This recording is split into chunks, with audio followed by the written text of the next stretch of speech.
Hello. Kanishk ಅವರಿಗೆ ಅನಾಮಿಕ phone ನಂಬರ್ನಿಂದ ಒಂದು ಕಾಲ್ ಬರುತ್ತೆ.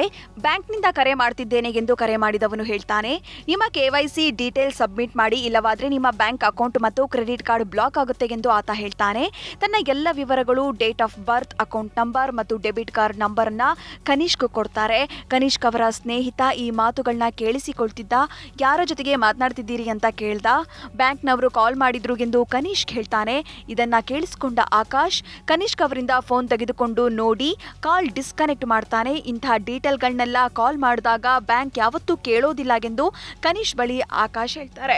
ದಿನಪತ್ರಿಕೆ ಓದುವುದಿಲ್ಲವೇ? ರಿಸರ್ವ್ ಬ್ಯಾಂಕ್ ಕೂಡ ಈ ಬಗ್ಗೆ ಟಿವಿಯಲ್ಲಿ ಜಾಹೀರಾತು ನೀಡುತ್ತೆ ಎಂದು ಕನಿಷ್ಕ್ ಹೇಳ್ತಾರೆ. ಬ್ಯಾಂಕ್ ಯಾವತ್ತೂ ಇಂತಹ ಮಾಹಿತಿಗಳನ್ನು ಕೇಳುವುದಿಲ್ಲ. ಬ್ಯಾಂಕ್ಗಳು ಸಾಮಾನ್ಯವಾಗಿ ನ್ಯೂಸ್ ಪೇಪರ್ಗಳಲ್ಲಿ ಎಚ್ಚರಿಕೆಯನ್ನು ಪ್ರಕಟಿಸುತ್ತವೆ, ನಾಗರಿಕರಿಗೆ ಮೆಸೇಜ್ಗಳನ್ನು ಕಳಿಸುತ್ತವೆ. ಅಷ್ಟಾದರೂ ಜನರು ಮೋಸಕ್ಕೆ ಬಲಿಯಾಗ್ತಿದ್ದಾರೆ. ಈ ರೀತಿಯ ಮೋಸವನ್ನು ಸೈಬರ್ ಭಾಷೆಯಲ್ಲಿ ಫಿಶಿಂಗ್ ಎಂದು ಕರೆಯಲಾಗ್ತದೆ. ಫಿಶಿಂಗ್ ಎಂದರೆ ಜನರಿಗೆ ಮೋಸ ಮಾಡಲು ವಾಯ್ಸ್ ಅಥವಾ ಕಾಲ್ಗಳನ್ನು ಬಳಸುವುದು ಎಂದರ್ಥ. ಸೈಬರ್ ಮೋಸಗಾರರು ಕೆಲವು ಬಾರಿ ನಕಲಿ ಕರೆಗಳನ್ನು ಮಾಡುತ್ತಾರೆ.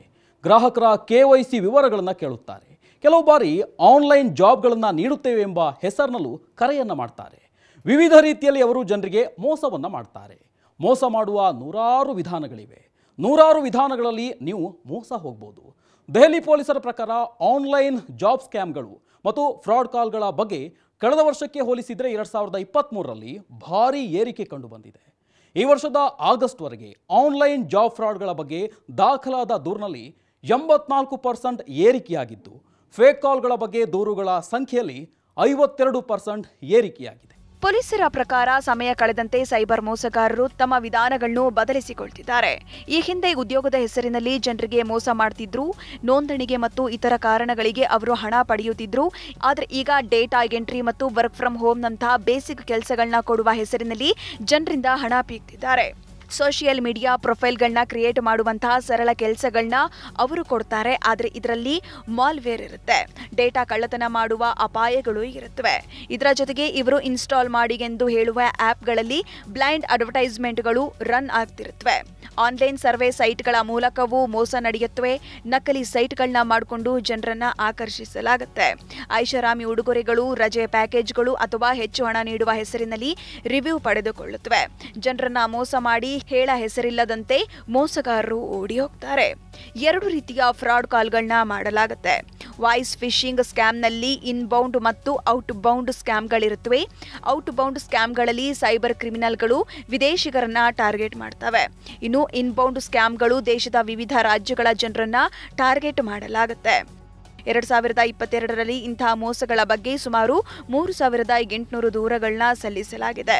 ಈ ವರ್ಷ ಈ ಸಂಖ್ಯೆ 5750ಕ್ಕೆ ಏರಿಕೆಯಾಗಿದೆ. ಇನ್ಬೌಂಡ್ ಫ್ರಾಡ್ ಕಾಲ್ಗಳಲ್ಲಿ ಮೋಸಗಾರರು ಬ್ಯಾಂಕ್ ಸಿಬ್ಬಂದಿಗೆಂದು ಪರಿಚಯಿಸಿಕೊಳ್ತಾರೆ. ನಿಮಗೆ ಸಹಾಯ ಮಾಡಲು ಕರೆ ಮಾಡ್ತಿದ್ದೇವೆ ಎಂದು ಸಂತ್ರಸ್ತರ ಬಳಿ ಇವರು ಹೇಳಿಕೊಳ್ತಾರೆ. ಮೊದಲು ಜನರ ವಿಶ್ವಾಸವನ್ನ ಗಳಿಸಿಕೊಳ್ತಾರೆ. ನಂತರ ವೈಯಕ್ತಿಕ ಮತ್ತು ಗೌಪ್ಯ ಮಾಹಿತಿಯನ್ನ ಪಡಿತಾರೆ. ಕೆಲವು ಬಾರಿ ಮೋಸಗಾರರು ಕೊರಿಯರ್ನಿಂದ ಕರೆ ಮಾಡ್ತಿದ್ದೇವೆ ಎಂದು ಹೇಳ್ತಾರೆ. ಇನ್ನು ಕೆಲವು ಬಾರಿ ಇವಾಲೆಟ್ನ KYC ಡೀಟೇಲ್ ಅಪ್ಡೇಟ್ ಮಾಡಲು ಥರ್ಡ್ ಪಾರ್ಟಿ ಆ್ಯಪ್ ಇನ್ಸ್ಟಾಲ್ ಮಾಡಿ ಎಂದು ಮೋಸಗಾರರು ಹೇಳ್ತಾರೆ. ಸೈಬರ್ ಭದ್ರತೆ ಪರಿಣಿತೆ ಕಾಮಾಕ್ಷಿ ಶರ್ಮಾ ಹೇಳುವಂತೆ, ಕೋವಿಡ್ ನಂತರದಲ್ಲಿ ವರ್ಕ್ ಫ್ರಮ್ ಹೋಮ್ ಸಂಸ್ಕೃತಿ ಹೆಚ್ಚಿರುವುದರಿಂದ ಹಲವು ಕಂಪನಿಗಳು ಹೈಬ್ರಿಡ್ ಮಾಡೆಲ್ನಲ್ಲಿ ಕೆಲಸ ಮಾಡ್ತಿವೆ. ಇದರಿಂದ ಸೈಬರ್ ಕ್ರಿಮಿನಲ್ಗಳಿಗೆ ಹೊಸ ಅವಕಾಶವೊಂದು ಸೃಷ್ಟಿಯಾಗಿದ್ದು, ವರ್ಕ್ ಫ್ರಮ್ ಹೋಮ್ ಅವಕಾಶ ಕೊಡ್ತೇವೆ ಎಂದು ಜನರನ್ನ ಮೋಸ ಮಾಡ್ತಿದ್ದಾರೆ. ಮೋಸದ ಪ್ರಕರಣಗಳು ನಿರಂತರವಾಗಿ ಹೆಚ್ಚುತ್ತಿವೆ. ವಿಡಿಯೋ ಲೈಕ್ ಮಾಡುವುದು ಅಥವಾ ರೆಸ್ಟೋರೆಂಟ್ ರಿವ್ಯೂ ಮಾಡಿ ಸುಲಭವಾಗಿ ಹಣ ಗಳಿಸಬಹುದು ಎಂದು ಜನರನ್ನ ನಂಬಿಸ್ತಾರೆ. ಫೋನ್ ಕಾಲ್ ಮಾಡಿ ಮೋಸ ಮಾಡುವ ಪ್ರಕರಣಗಳು ಹೆಚ್ಚುತ್ತಿವೆ. ಬ್ಯಾಂಕ್ನಿಂದ ಅಥವಾ ಈ ವ್ಯಾಲೆಟ್ ಪ್ಲಾಟ್ಫಾರ್ಮ್ನಿಂದ ಕರೆ ಮಾಡ್ತಿದ್ದೇವೆ ಎಂದು ಮೋಸಗಾರರು ಹೇಳ್ತಾರೆ. ಫೋನ್ನಲ್ಲೇ ತನಗೆ ಬೇಕಿರುವ ಮಾಹಿತಿಯನ್ನೆಲ್ಲ ಆತ ತೆಗೆದುಕೊಳ್ತಾನೆ. ಇಂತಹ ಪ್ರಕರಣಗಳ ಸಂಖ್ಯೆ ಏರಿಕೆಯಾಗ್ತಿದೆ. ತಂತ್ರಜ್ಞಾನದ ಬಳಕೆ ಹೆಚ್ಚಿದಂತೆ ಜನರನ್ನ ಮೋಸ ಮಾಡುವುದಕ್ಕೆ ಹೊಸ ವಿಧಾನಗಳನ್ನ ಹುಡುಕಿಕೊಳ್ತಾರೆ. ಇದರಿಂದ ಸೈಬರ್ ಮೋಸದ ಪ್ರಕರಣಗಳ ಸಂಖ್ಯೆಯೂ ಹೆಚ್ಚುತ್ತಿದೆ. ಹೀಗಾಗಿ ಫೋನ್ನಲ್ಲಿ ಅಥವಾ ಇಂಟರ್ನೆಟ್ನಲ್ಲಿ ಯಾವುದೇ ವೈಯಕ್ತಿಕ ವಿವರಗಳನ್ನು ನೀವು ಎಂದೂ ಹಂಚಿಕೊಳ್ಳಬಾರ್ದು. ನಿಮ್ಮ ಪಿನ್, ಕಾರ್ಡ್ ಡೀಟೇಲ್ಸ್ಗಳನ್ನು ಹಂಚಿಕೊಳ್ಬೇಡಿ. ಯಾವಾಗಲೂ ಎಚ್ಚರಿಕೆಯಿಂದಿರಿ. ನಿಮಗೇನಾದರೂ ಸಣ್ಣ ಅನುಮಾನ ಬಂದರೂ ಸರಿ, ಕಾಲ್ ಮಾಡಿದವರ ಸೂಚನೆಗಳನ್ನು ಫಾಲೋ ಮಾಡಬೇಡಿ. ಇಷ್ಟು ಮುನ್ನೆಚ್ಚರಿಕೆ ನೀಡಿದ ಮೇಲೆಯೂ ನೀವು ಏನಾದರೂ ಮೋಸಕ್ಕೆ ಬಲಿಯಾದರೆ ಸೈಬರ್ ಹೆಲ್ಪ್ಲೈನ್ ಸಂಖ್ಯೆ 1930ಗೆ ಕರೆ ಮಾಡಿ ದೂರನ್ನು ನೀಡಿ. ಸಮೀಪದ ಸೈಬರ್ ಸೆಲ್ ಪೊಲೀಸ್ ಸ್ಟೇಷನ್ಗೂ ನೀವು ಭೇಟಿಯನ್ನು ನೀಡಿ ದೂರನ್ನು ನೀಡಬಹುದು. ಎಚ್ಚರಿಕೆಯಿಂದಿರಿ. ನಿಮ್ಮನ್ನು ಮೋಸ ಮಾಡುವ ಅವಕಾಶವನ್ನು ಮೋಸಗಾರರಿಗೆ ನೀಡಬೇಡಿ. ಈ ರೀತಿಯ ಇನ್ನಷ್ಟು ಮಾಹಿತಿ ಮತ್ತು ಪರ್ಸನಲ್ ಫೈನಾನ್ಸ್ ವಿಚಾರಗಳಿಗೆ ಡೌನ್ಲೋಡ್ ಮಾಡಿ Money9 ಆ್ಯಪ್ ಹಾಗೂ ಯೂಟ್ಯೂಬ್ನಲ್ಲೂ ಸಬ್ಸ್ಕ್ರೈಬ್ ಆಗಿ, ಲೈಕ್ ಮಾಡಿ, ಶೇರ್ ಮಾಡಿ. Thank you.